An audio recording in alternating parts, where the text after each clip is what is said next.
পূর্বের পৃষ্ঠায় কার্তিক, আলম, দীপা, মারিয়ার কথা আলোকে বিভিন্ন ধর্মের প্রতি শ্রদ্ধাশীল হয়ে ধর্মীয় সম্প্রীতির উপর একটি অনুচ্ছেদ লিখি। ধর্মীয় উৎসব প্রত্যেক মানুষের জীবনে অত্যন্ত গুরুত্বপূর্ণ দিন। এই দিনে ধনী ও গরিব মিলে আনন্দ করে থাকে। এই দিনে পারস্পরিক শ্রদ্ধা ও সহনশীলতা সহযোগিতা সম্পর্ক গড়ে তোলে। আমরা ভিন্ন ভিন্ন ধর্ম পালন করলেও মানুষ হিসাবে সবাই সমান।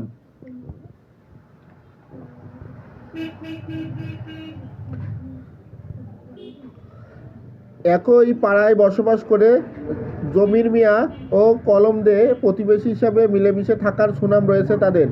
দুটি পরিবারের লোকজন ধর্মীয় বিশ্বাসে ভিন্নতা রয়েছে, কিন্তু পরিবার দুটির মধ্যে সুদৃঢ় সামাজিক বন্ধন গড়ে উঠেছে।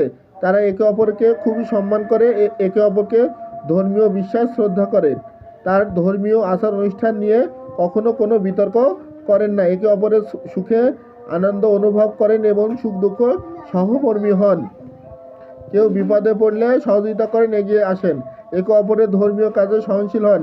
নিরাপদ শান্তিতে যার যার ধর্ম পালন করে থাকেন। তারা মিলেমিশে বসবাস করেন, একে অনুকরণীয় এক বন্ধু প্রতিবেশী। উপরে অনুচ্ছেদটি পড়ি এবং নিজ জীবনে এই গুণাবলী কিভাবে প্রয়োগ করতে পারি তার নিচের ছকে লিখি। ক্রমিক প্রতিবেশীর সাথে ধর্মীয় সম্প্রীতি যেভাবে রক্ষা করে। 1. প্রতিবেশীর সাথে মিলেমিশে থাকব। অন্যের ধর্মের মানুষকে সম্মান করব। ধর্ম নিয়ে কটূক্তি করব না। সামাজিক ধর্মীয় অনুষ্ঠানে সহযোগিতা করব।